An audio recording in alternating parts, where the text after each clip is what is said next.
Here on the edge of Tingan-Ninong, close to the border town of Myawaddy, fighters from the pro-democracy People's Defence Force move into defensive positions, ready to engage with soldiers from the State Administration Council, or SAC, as the junta calls itself.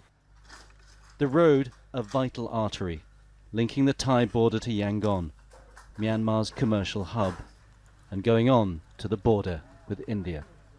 This is the Asian highway between Kokorek and Myawaddy, an area that the SAC have been pushed out of, but it's still not completely under control of the pro-democracy forces, and there are fighter jets in the air, so they're being very careful about exposing themselves here. The town leveled by bombs and artillery strikes from the junta. Barely a single structure untouched. Civilians long gone. Their cattle roam freely in the streets. But even they know not to go too far.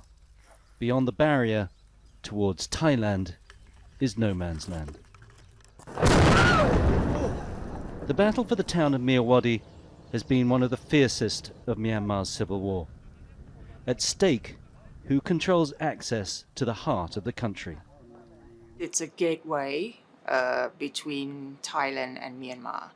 And I believe that all the goods, from detergent to oil and things like that, come from Thailand through Myawaddy into Burma proper, or the heartland of Myanmar.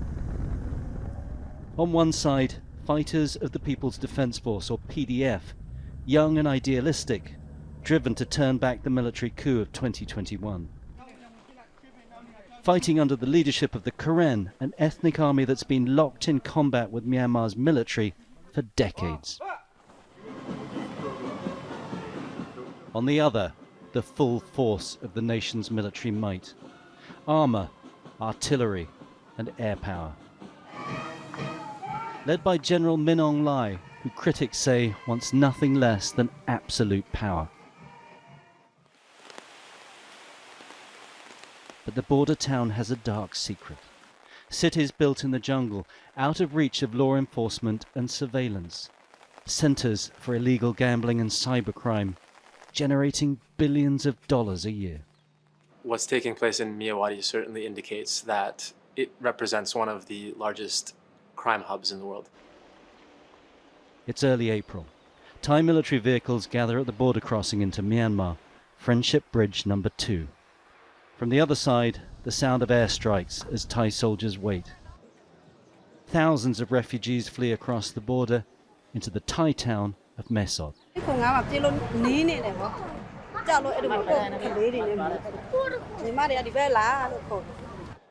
On the other side of the bridge, the remaining soldiers of Battalion 275, the last stronghold of Myanmar's military. On the outskirts of Myawaddy, charred ruins. Fighters from an ethnic Karen army take control of the abandoned military base. The town of Myawaddy itself is almost deserted. The residents have either fled or are hiding. But a new militia has appeared on the streets, the Border Guard Force, or BGF. Border Guard Force was crucial here, because once they turned this way, one way, which means turn against the SAC, then Myawaddy was taken. But then when the BGF turned the other way, then some of the SAC soldiers were able to retake some of their areas back. But the State Administration Council, as the military junta calls itself, clearly doesn't trust the BGF. Airstrikes hold the rebels back. Day and night, bombers pound Myawaddy, explosions echoing across the border. And then on the 23rd of April, an SAC soldier raising the national flag at Battalion 275. The junta's forces have returned.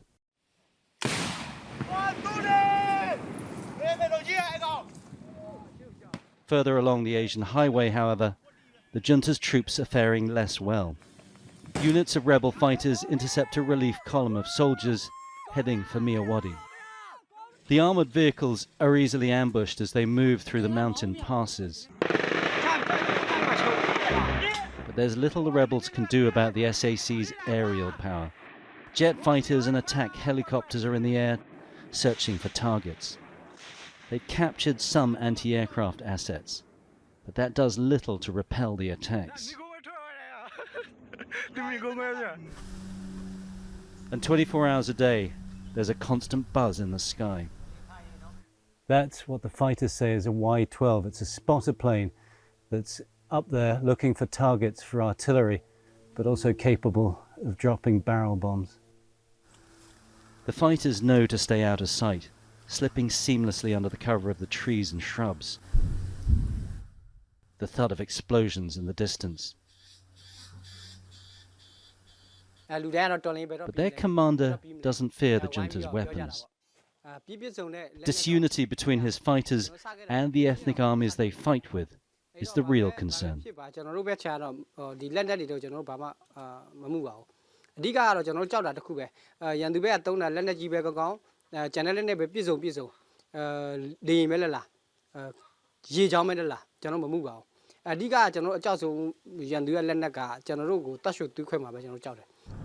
disappointed to lose Myawaddy, but he knows they can hit the military junta where it feels safest.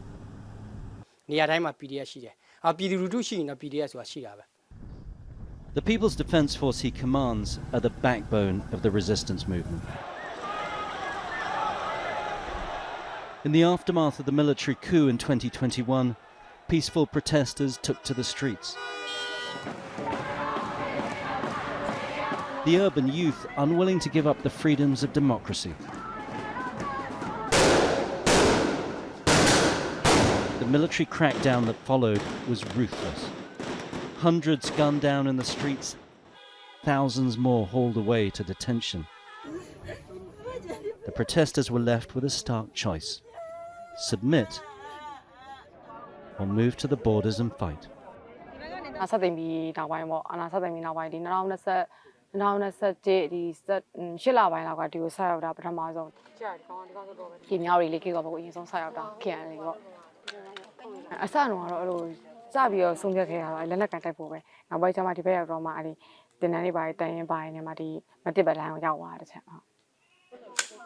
The will to fight is one thing, the means to do so quite another.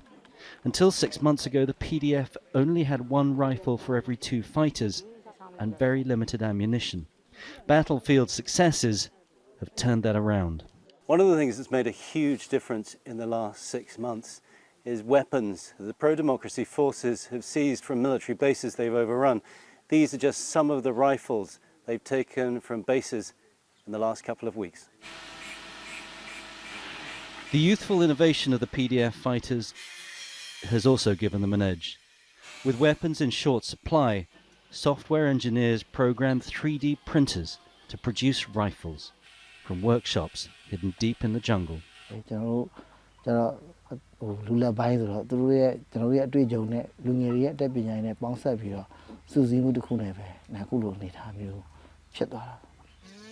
Inspired by Ukraine's efforts against Russia, they've challenged the junta in the skies too.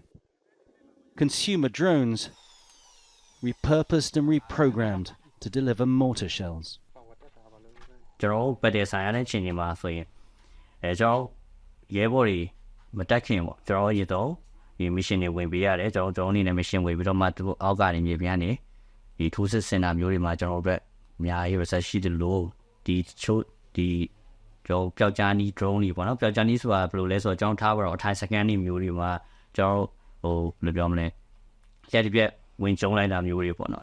Unlike in Ukraine, however, these fighters have no international support.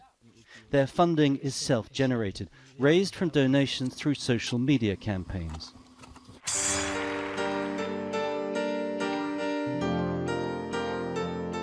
Toji was a finalist on The Voice Myanmar.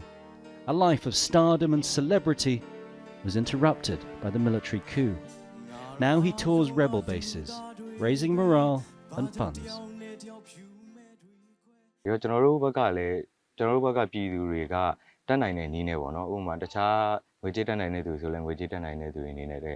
Social platform entertainment ကနေပြီးတော့ရမယ်တခြားအကျိုးကျေးဇူးတွေအပြင်ဒီငွေကြေးကဏ္ဍတွေအစားဒီ social ဘောကနေပြီးတော့နောက်ပိုင်းမှာကျွန်တော်တို့ internet ပေါ်ကနေပြီးတော့ money ရှာဖွေနည်းတွေအစားကျွန်တော်တို့ဒီ fundraising ကိစ္စတွေဒီ campaign ကိစ္စတွေပါဝင်နေပါတယ် The song he's singing, originally performed by Zaya Tor, politician and rapper, executed by the military junta in 2022. It's a rare moment of peace and harmony. As the sun sets, fighters slip out of cover to wash in the river. Educated urban professionals, now jungle guerrillas. But the reality of their war is never far away. The White Tiger column is on the front line around Myawaddy, involved in some of the fiercest battles. 3 fighters recently killed by SAC drones as the military tried to get back into the town. It's a harsh reality of their war, but it's hardened their resolve. ကျွန်တော်တို့ရဲဘော်ရဲဘက်ညီကိုတွေဆုံးရှုံးသွားအတွက်ရန်တော့ဝမ်းနေမိတာပေါ့နော်ဒါပေမဲ့ကျွန်တော်တို့တော်လှန်ရေးမှာဒီလိုပေးစမ်းမယ်ဆိုတော့ကျွန်တော်တို့တူပြီးတော့တွေးထားပြီးသားပေါ့နော် And there's no shortage of eager recruits. Charging out from cover, this is the next line of attack. Fighters in training. For the moment, their rifles are made of wood. But they've already made up their minds to use the real thing when it comes to it. If I have to, yeah, I'm prepared to kill. My main target is like to become a military doctor, but if I have to, so I think I will do that. If I choose to kill the people, that's not because of the hate of the soldier. So I focus. I need to protect my family and my people. The training ground's close to their jungle camp. They have to be careful of SAC spotter planes in the air. A drill instructor barks commands in the baking heat. Discipline is everything. These are engineers, office workers and students, not used to following strict orders. These are the skills that will save their lives in combat. And no allowances are made for the female recruits. Before a hard-earned meal, the Pledge of Allegiance to the People's Defence Force. Since the new conscription laws came into force, thousands of young men and women have come down into the jungles to join the pro-democracy forces. They'd rather fight against the military junta than join their ranks. The trainers say they've been swamped with requests to sign up, despite what awaits the recruits. 3 months of hard physical training and basic military tactics. Their strongest recruitment tool, the new draft.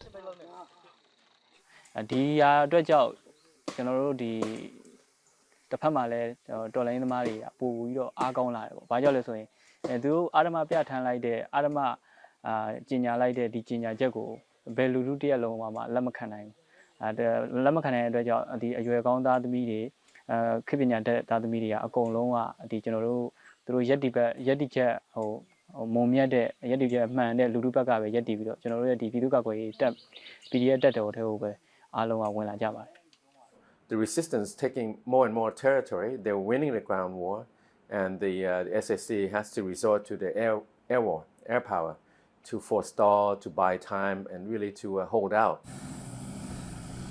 The resistance now controls much of the countryside around Myawaddy. Mountain paths widen to accommodate troop movement and supply routes, often hidden under the jungle canopy. Moving around this part of Myanmar is very complicated. Lots of steep mountain passes, wide rivers to cross, and the only way to get there is on rickety rafts like this. For fighters trained and prepared, this is not a problem. For local people, it's a nightmare. Supply routes that provide essentials like food and fuel have been cut. The United Nations says 13 million people can't get enough to eat. Across the country, 3 million people forced out of their homes. In many places close to the front line, residents flee. Most of the people who've been displaced have nowhere to go. With no humanitarian aid, there aren't many camps. And anywhere the military see people gathering, they bomb. Dono Po fled her home near Kokorek with her daughters and grandchildren.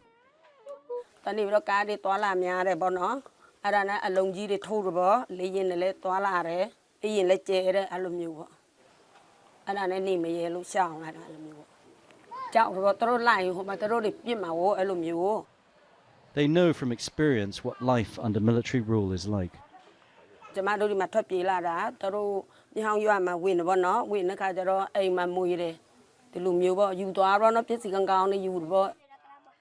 It's particularly hard for children. Constantly moving, traumatized by the sounds and sights of war. A lost generation with no schools or homes. Hidden deep up a jungle pass, nestled amongst the trees, Dr. Ong treats a young fighter with a shrapnel injury. He winces in pain as his wound is cleaned and stitched.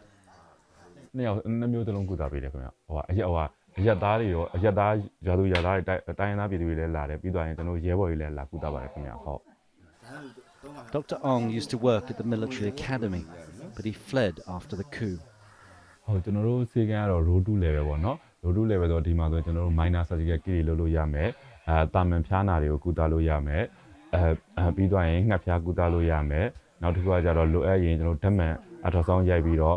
Sometimes they even have to do amputations here, and with the thud that we can hear of airstrikes and artillery in the distance, a reminder they can be interrupted at any time.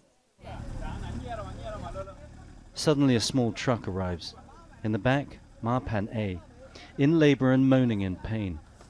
They hurry her into the surgery. She and her family are displaced from their home. It took them 7 hours to get to the clinic.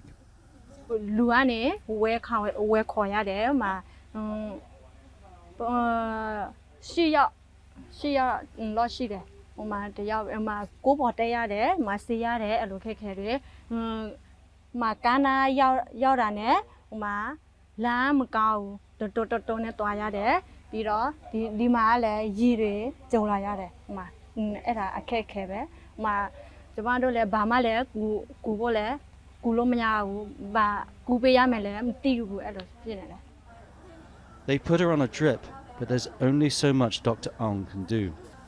He's worried the long journey may have harmed the expecting mother and the baby inside. Very quickly, the child is born, a boy. But it's not breathing. Its skin is turning purple. The doctor quickly gets to work as vital seconds tick away. No incubator or intensive care unit here.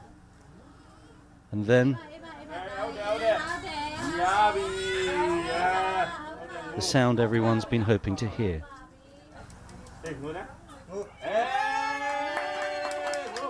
Smiles and relief for the family and the medical staff. A new arrival in a very uncertain world.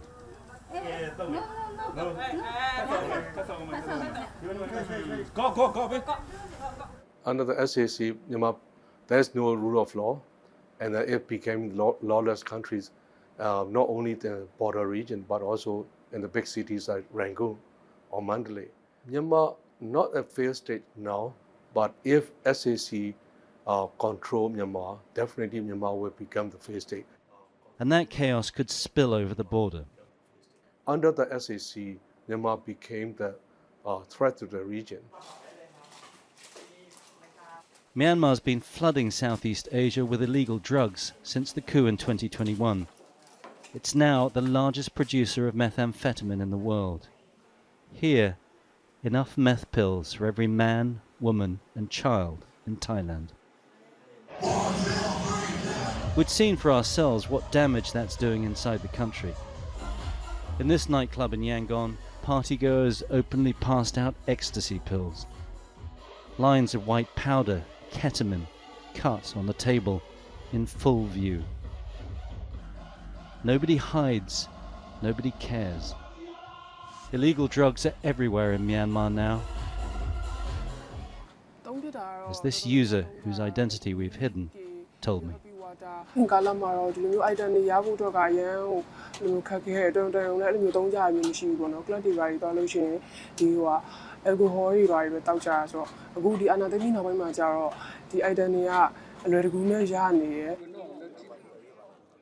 a new threat has opened up in the vacuum of control. I think Myawaddy is a really special case here. I was once in Karen State, and that's exactly what I saw. When you go a little bit further, you find KNU, KNLA post here, and 2 kilometers away you find BGF post, and then you find SAC post. Different ethnic Karen groups, the Karen National Liberation Army, the Democratic Karen Buddhist Army, and the Border Guard Force, or BGF. The BGF's commander, Chiptu, is a flamboyant soldier and entrepreneur. Sanctioned by the UK government for human trafficking and torture, he's believed to have made millions of dollars from deals with Chinese companies that set up in his territory. During the pandemic, construction started on what was said to be a casino complex. Now, it's one of the largest crime hubs in the world. This is Shui Koko, a city that was built by Chinese investors with the dream of becoming a digital hub. What it now seems to be is a center for illegal gambling and cyber scams, generating, according to the United Nations, billions of dollars a year in illegal revenue.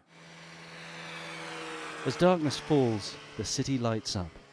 All the facilities of modern life, electricity, clean streets, digital connectivity, not present anywhere else in Karen State, but in abundance here.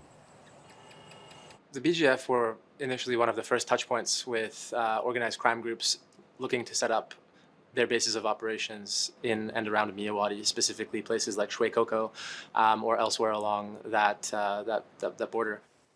High-tech crime has thrived in Myanmar since the coup. Online gambling, money laundering, internet-based crypto and romance scams. We'd met one of the victims from Laogai in northern Shan State. ทักหาลูกค้าเพื่อแบบจีบลูกค้าอะไรอย่างเงี้ยครับใช่ให้ลูกค้าใช่รักชอบแล้วก็ให้มาลงทุนอะไรอย่างเงี้ย If they didn't perform, they were beaten mercilessly. แต่ว่าถ้าเราไม่ทำใช่ไหมพี่เราก็จะโดนลงโทษโดนตีโดนทุบโดนช็อตไฟฟ้าเลยเอาไปขังใช่มันเป็นสิ่งที่เราหลีกเลี่ยงไม่ได้พี่ที่จะต้องทำ Resistance groups overran Laogai in November last year. The bosses rounded up and sent to China to await trial. They basically scam too. Just a few kilometers from Shui Koko, we met a man who'd worked for one of the illegal companies there. He spoke to us on the condition of anonymity. We know that most of the scam centers in Laogai closed in November last year. Where did they move to? They moved to Shikoku. Do you have any idea how much money the company was making? Only in my company there's a 50 floor, and each floor have 4 groups of people, and each group have to scam for about 150,000 USD for each month. Just like their hobby. $9 million a month, more than 100 million a year. Interpol estimates scams like this generate as much as $3 trillion a year in Southeast Asia. That's the equivalent to the gross domestic product of France. With artificial intelligence, it's only going to get worse. This means the integration of malware into their cyber fraud schemes, the growing integration of things like generative artificial intelligence and deepfake frauds, which really open Pandora's box to the types of possibilities that are possible within these new business lines. Profits that dwarf legitimate border trade, and an environment protected from law enforcement or harassment. It's no surprise to many that the BGF handed back Myawaddy to the military junta. because they got a lot of profit from this. The scamming won't never stop. A delicate power balance now in Myawaddy, a token presence from the military junta, soldiers protected by the border guard force in the town, and most of the surrounding countryside now under the control of the Karen Ethnic Army and the PDF. But Myanmar's civil war is fragmenting an already fragile nation. In the gaps, a cancer is starting to grow that has global implications. No one wants to see a disintegrated, balkanized Myanmar that becomes like a cesspool of drugs and illicit crimes and all kinds of trafficking and so on. Myawaddy is just one town, but it echoes what's happening elsewhere. Shan State, Kaya, Kachin and Rakhine. The power politics of guns, generals and gamblers.